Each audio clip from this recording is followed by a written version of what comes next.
Hello everyone and welcome to the Wize Startup video series.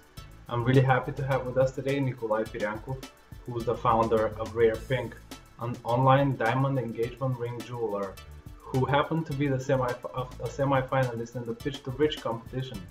And Nikolay, I can see the smile on your face. You must be really optimistic, aren't you?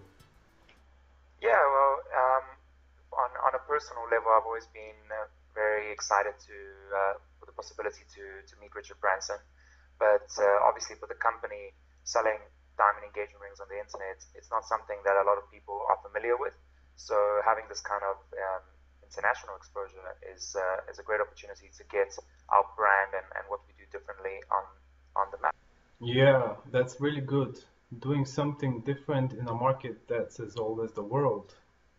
Yeah, absolutely. And I mean, in the jewelry market specifically, there's a lot of noise, so there's a lot of different offerings, and it's not easy for a company to explain exactly what they do differently.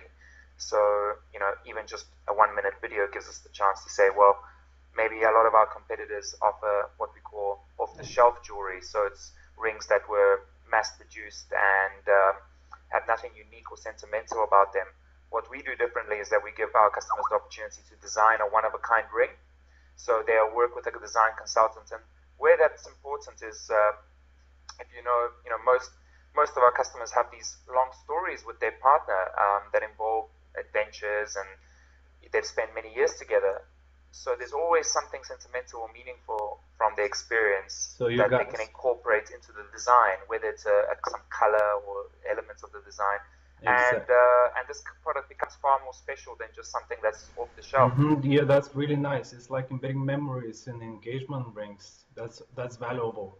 Exactly, and every time you look at it, it recalls a positive emotion and a memory, other than just the proposal. Obviously, the proposal was one, but also the meaning behind the proposal. Oh yes, definitely. I can see the value in this. But you know what, Nick? I was wondering, how did you start the whole thing? In the beginning, were you alone or did you have somebody next to you helping? Did you have industry experience? Um, was it difficult? It's funny you say that. Even if you're not alone in a startup, it's often lonely. But no, I wasn't alone. I was very fortunate to have a co-founder, and also someone that I trust a lot. He's my friend from high school. And when I graduated from high school, I left for England to study. And even then, we were saying we're going to do a great business together, but we didn't quite know what it was. So I said, I'm off to study, have a party in England for a few years. And then David stayed behind in South Africa and started his own diamond business In Africa. in South Africa. Yeah. Okay. So he was getting involved in the sourcing and trading of diamonds. Of course, it's worth mentioning that RarePink and all of our trading in diamonds is ethically sourced. So we make sure that that's just the hygiene factor for our business. So David was involved in a more wholesale business to business operation. And I was studying in England, and while I was doing that, I was getting involved in different e-commerce and digital marketing projects, several small companies that I was playing around with. And I guess when it came to the point where I was graduating and I met David in Europe, he was on holiday, and we had a chat, and we said, we've heard about these companies that have gone on to list on have IPOs on the Nasdaq, diamond engagement ring, online retailers, and we said, okay, that's a great idea. Let's do it, but let's do it differently. Differently, of course. You have And diff it's easy to say let's do it differently. It's much harder to know what difference is better, because there's so many people saying we're different because we do something, and customers don't really care about that something. So it took us a lot of pivoting to understand what is it that customers really want. And you know what's interesting is I don't think a lot of people know, but 42% of the market are buying an engagement ring that is in some way being customized or bespoke. So already there's a huge demand for this. And what it's we're doing is we're saying we're going to put it not as a secondary benefit, oh, we do engagement rings, but also if you want, we can do bespoke. We said we focus on bespoke. We want to develop a brand that people know as the House of Bespoke. That's really nice. Yeah, I can see the niche has been there for a long time, and just somebody had to tap it and sell it differently, focus on one specific thing, and that's really great. I really love that. And that brings some questions to my mind when you said they're ethically sourced. Like we know, people know that there's a big problem on the sourcing of diamonds in Africa.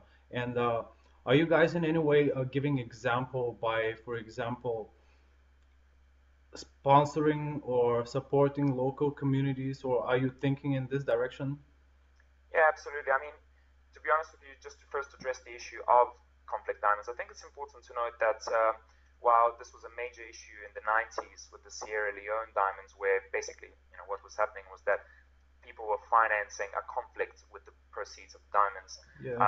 It's a good time now for Africa in the sense that there's relative stability. There isn't any conflict that's currently being financed in the way that Sierra Leone had the issue. Um, so But to me, for example, this picture stays in my mind. I know Africa is a huge place. Sierra Leone is probably full of ethical companies mining diamonds, but still, I believe that a conscious customer would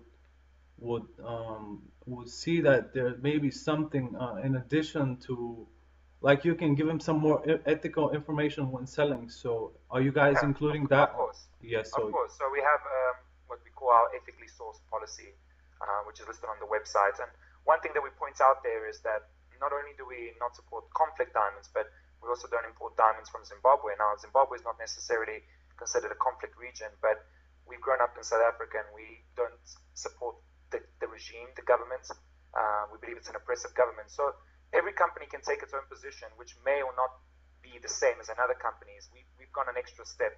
And with regards to your question on do we give back, it's definitely something that we want to do, but we're still a startup, yes, I understand. until we're a profitable company at the scale of, the Tiffany's and Cartiers of the world. It's really more about let's get the company to make a profit to support its own team before we worry about that. But nonetheless, having said that, I am involved in a social enterprise that I founded called Unipreneur. For me, giving back in the form of charity is not the most effective way that I can spend my time. I think I can agree on that. I think that the most effective thing that I can do is inspire perhaps the next generation of entrepreneurs through my Exactly, experience. giving an example. Unipreneur is an organization where a couple of times a year, it's slowed down a little bit lately because I've been so busy, but I would go up to Manchester University, where I did my undergraduate, and they would invite me and I'd do a weekend free of charge, of course, for all the students, and we'd start a business in a weekend. It's a bit like Startup Weekend, but it focuses on e-commerce because I think e-commerce has become a little bit like, it's not as hot as it used to be 10 years ago. A lot of people are now just starting mobile apps, and actually I think there's still a lot of innovation in e-commerce that can come, especially with innovations like 3D printing. They're going to revolutionize the way we make products. So I think, to answer your question completely, I think that my passion and giving back will always be not necessarily to say our percentage of our profits will go here or there. It will be more about how do we get more people in Africa, around the world actually, to be empowered to start their own business and think entrepreneurially. Yeah, exactly. This brings me to another thought that's really important for our audience, I believe. This is from a standpoint of somebody who has the idea and who's really passionate about it, but then he's probably a little worried that he may not do it properly, that he may miss something, and even if everybody is giving advice and all the information is out there, what would you what would you tell these people, like because websites are now becoming really easily accessible, almost anybody can drag and drop and build some website and have their brand online. Is it difficult or is it easy? Well, it's not my own saying, but whether you believe it's difficult or easy, you're probably right, right? Of course it is. I think it's the attitude, right? It's So definitely the attitude. it's yes, to say that I will make a website like Facebook overnight is not easy, um, but to say that I can't compete with them, that's not the kind of attitude. So what I would suggest that is one of those things that everybody always knows only after they've been on the journey is there's so much wastage of what we do. So when we first said we're going to build the website, we had all these features in mind, and I was unfortunately, I only read the Lean Startup after we built the first version of the website, so there was a lot that I hadn't learned. So basically, what I would suggest is think about the easiest way that you can get from an idea about the customer to testing that idea. To talking to customers. And the easiest way to do that is through an online form and a video. And videos are so cheap to make now. You know, you can go on a website that makes these little animated cartoons with little people, and they explain your idea. Make a video that explains what you're doing. Make a form and tell people that if they fill in the form, they're in private beta. And then if you get traction, then build the next step. Yeah, so you just have to contact the people and expose yourself. Social, website. It's not my saying, but like get out of the office and speak to your target market. And on that note, one thing that I would say is very interesting, and I think people should consider, is the minute they get to the point where they've got a little bit of traction, and you ask, is it difficult or is it easy? Well, let the public decide that for you. So you've got an opportunity here to take your business to the public and say, invest, through crowdfunding. And if you get 200 people saying, I like what you're doing, I'm going to give you money to do what you're doing, then that's the best validation. And if you have been on if you run a crowdfunding campaign and after 2 months no one likes what you're doing, don't rationalize and say, oh, but actually they just don't get it. Maybe that's the case, but maybe also they're not investing for a reason. So I think those, building in small increments is something that I give it as advice, but to be honest, we're still learning how to do that. Every time we think we're building in the smallest increment, we look back and say we could have done it even quicker to learn. And the other one is think about crowdfunding as a way to validate your idea, not only as a source of investment. So yeah, thanks, Nick. So yeah, I think it's really easy when you look at it from the standpoint of somebody who's done it. So yes, I believe we just have to get up there and do something, get exposed through any possible means, because the web is unlimited. We know how many people get online. We see this pitch to rich competition, and Virgin and Richard Branson giving an example of how the democratic aspect of the voting in this challenge, how it's validating those ideas. It's just another way to validate some new ideas. Yeah, that's a very good point. Exactly. It's awesome and interesting. So do you think you need more? What do you think you need more at the next stage? Do you think you need more exposure through social media?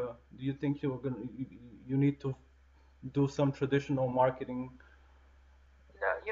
It's a combination of things. I think we spent the first year making sure that when people came to the website, there was enough social cues to suggest that this is a brand that's doing something amazing, So we won an award from the biggest jewelers association in the UK. Awesome.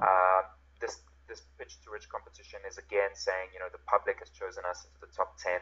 So as a jewelry company, it's really important to do that because people aren't used to buying online. They're not used to buying without seeing the product. And I think we're telling people, actually you can do that because we have a 30-day returns policy, and you can do that because we can send you a sample in the post and you can see it. So actually we're kind of bridging the gap between online. We call ourselves a hybrid, so we're clicks and bricks business model. We have. Are you sending a sample without the diamond, No, it's actually with what's called a cubic zirconia. So it looks just like a diamond, and it's in silver. So most customers are like, is that the real ring? And like, no, that costs €25. That's really nice. But it does help people. It's a different thing when you put something in your hand and you look at it and you go, oh, that's what my product is going to look like, than looking online with these big pictures, and it's hard to imagine. So I guess my point is that last year it was all about getting people to know our brand, trust our brand, because it's as an online company, that's something that we always need more of. This year it's more about now refining the business model and getting it to a point where we can scale. So it's ironing out things like pricing, positioning, systems, hiring, training, these kind of things. I think we're at an exciting stage. It's a stage that I haven't personally been on in a business before. So that's why we've got people on the board advising us. So yeah, learning on a daily basis. Learning exactly. And that's just the doing other it. thing is, I think, you look at Richard Branson, for example. and the lifestyle he leads. I think if he wasn't so stimulated by the work that he was doing, it may be too tiring for him. But being an entrepreneur, there's a lot of learning, and it's tiring, yes, but it's so stimulating. It's not. It doesn't feel like work. So if you look at his schedule, every day he's posting something from a different country, doing something amazing. Yes, definitely. When you do it, results come in, they energize you, then you get exhausted, and it's a cycle, and it's nice. But it's like a normal kind of exhaustion. It's not like Yes, an exhaustion of like years of doing something you don't enjoy. You know? awesome. So why would people vote for you? Why do you think they do vote for you now? You know, it's an interesting question. I'm looking at the competition there, and I know that there's a lot of companies that we're currently competing against for votes that are the kind of companies that can really rally votes. You know, there's some really cool companies in the baby products, and I know that mums online are like, you know, crazy Yes, voters, there and are a there's a lot. couple of social enterprises, which is also really great to see on there. But I think what's exciting about us and why people are voting is because we're not like your traditional jewelers. You know, like I think jewelry has got a bad rep. Um, not necessarily throughout, but generally, you know, you think of a diamond geezer, as they call them in England, and so a guy's going to pop open his jacket and have some diamonds. And there's a lot of negative stigmas around complex diamonds, and I think we want to be that kind of the new generation of jewelers who are thinking about sourcing, who are thinking about what does the customer actually want, and let's design it for them, as opposed to saying, here's what we have, buy from us, you know. And I think that people maybe sense that we're a different kind of company from thing, and the contrast makes them think, I like these guys. Well, I think this is how business is moving generally in many different industries, and I think people are appreciating it, and this is the reason we speak today. And I'm really positive that the thing you're doing is gonna expand and it's gonna do great things. And I really hope I'm really wishing you all the best, guys. Hope you get lots of votes, and it's a competition, so let the best guy win, the best startup win. Yes, Thank you, Babka. I appreciate it. yes. Thank you, Nick.